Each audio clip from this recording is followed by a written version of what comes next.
بسم اللہ الرحمن الرحیم وصلی اللہ علی محمد وآل بیتہ الطیبین الطاہرین المعصومین۔ میت کے احکام۔ میت کے احکام میں سے کچھ احکام کا تعلق روح کے جدا ہونے سے پہلے ہے، یعنی قبض روح سے پہلے کچھ احکام کا تعلق ہے، اور کچھ قبض روح کے وقت، اور کچھ جو ہے وہ قبض روح کے بعد جو ہے ان کا تعلق ہے۔ تو پہلا حکم جو کہ روح کے قبض ہونے سے پہلے ہے، جب انسان کو معلوم ہو جائے کہ موت کے آثار یعنی طاری ہو گئے ہیں اور محسوس ہونے لگے کہ میرے آخری لمحات ہیں، جیسا کہ ایک مریض انسان ہوتا ہے یا بعض اوقات انسان کو معلوم ہو جاتا ہے، تو اس وقت خود جو انسان کا اپنا فریضہ ہے وہ ہے وصیت کرنا۔ وصیت یعنی واجبات میں سے ایک واجب ہے وصیت کرنا، مثلا مرض کی حالت میں ہو۔ ویسے مطلقاً جو ہے وصیت جو ہے وہ ضروری ہے کہ میری نمازیں اتنی رہتی ہیں، قضا ہیں، روزے اتنے قضا ہیں، یا مثلا دوسرے جو حقوق ہیں اللہ کے یا بندوں کے جو حقوق اس کے ذمہ ہیں، ان تمام کے بارے میں اپنے ورثاء کو وصیت کرے، یا کسی ایسے بندے کو وصیت کرے کہ جس پہ یقین ہو کہ یہ عمل کرے گا اس وصیت کے اوپر۔ تو یہ انسان کا خود اپنا فریضہ ہے۔ اور اسی طرح اس وقت یعنی یہ کلمات فرض جن کو کہا جاتا ہے وہ بار بار دہرائے اپنی زبان سے، اور قرآن مجید کی آیات، صورتیں، ذکر خدا، ذکر اہل بیت، یہ جو ہے یہ بار بار دہرائے تاکہ اس کا فائدہ ہو اس کو۔ اور سب سے بڑا جو اس کا فرض ہے وہ یہ ہے کہ اللہ کی بارگاہ میں توبہ کرے،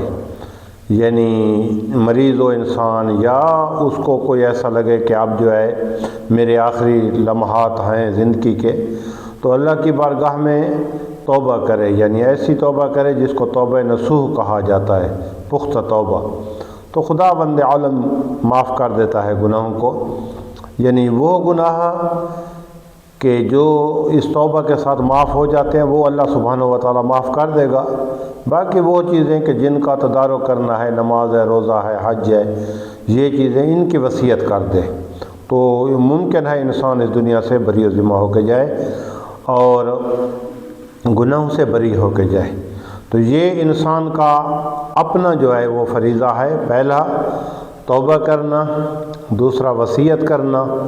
تیسرا جو ہے یعنی ذکر خدا، ذکر اہل بیت علیہ السلام، کوئی بھی ذکر کہ جس سے اللہ راضی ہو وہ ذکر کرے کثرت کے ساتھ۔ موت کے آثار جب ظاہر ہوں تو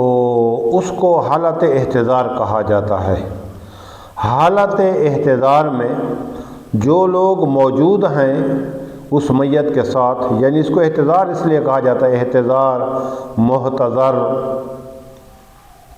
اس لیے کہا جاتا ہے کیونکہ اس وقت یا تو موت کے فرشتے موجود ہوتے ہیں، حاضر ہوتے ہیں، یا عام طور پہ اقربا جو ہیں وہ حاضر ہوتے ہیں، اس لیے اس کو حالت احتضار کہا جاتا ہے۔ جو لوگ وہاں پہ موجود ہیں ان کا فرض ہے اور واجب کفائی ہے ان کے لیے کہ میت کو جو ہے وہ ایک قبلہ کی طرف اس کے پاؤں ہوں اور اس کا سر جو ہے وہ دوسری طرف ہو، اس طرح کہ اگر وہ اٹھ کے بیٹھے تو اس کا چہرہ جو ہے قبلہ کی طرف ہو۔ تو یہ ضروری ہے اس طرح، یعنی اس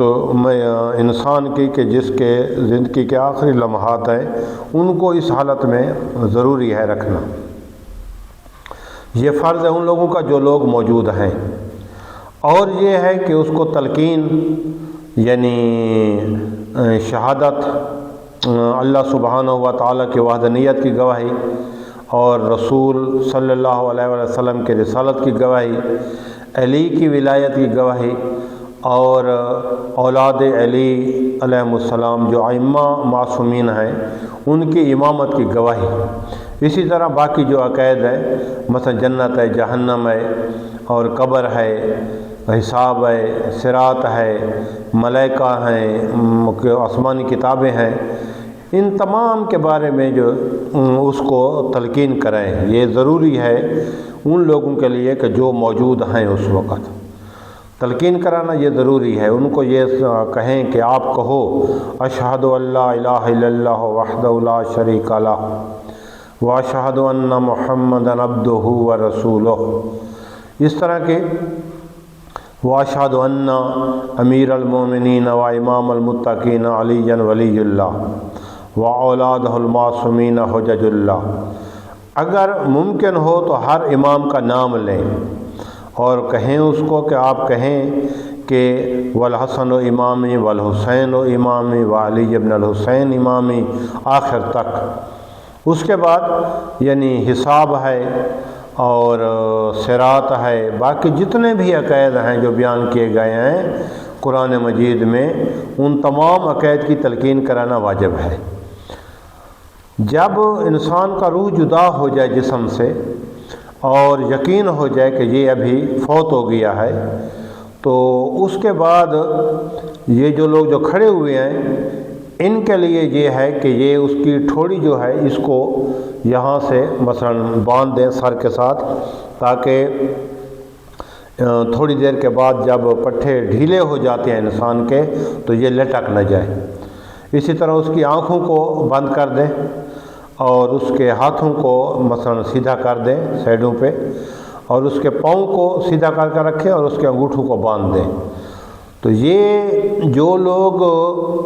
دیکھ رہے ہیں اور حاضر ہیں اس وقت، یہ ان لوگوں کے کچھ کے یعنی فرائض ہیں، مستحبات ہیں اور واجب ہیں اور واجب کفائی ہیں جو ہم نے بیان کیا ہے، تو یہ ضروری ہے ان کے لیے اس طرح کرنا۔ اگر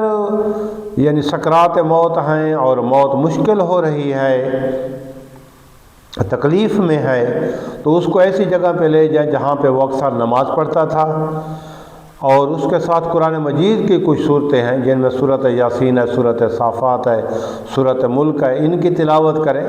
تاکہ آسانی کے ساتھ اس کا روح قبض ہو۔ تو یہ یعنی روح کے قبض ہونے سے پہلے، روح کے قبض ہوتے وقت اور روح کے قبض ہونے کے بعد یہ جو بیان کیے ہیں یہ احکام، ان کا خیال رکھا جائے تاکہ میت کے لیے آگے منزل جو ہے وہ آسان ہو جائے۔ وصلی اللہ علی محمد وآلہ الطاہرین۔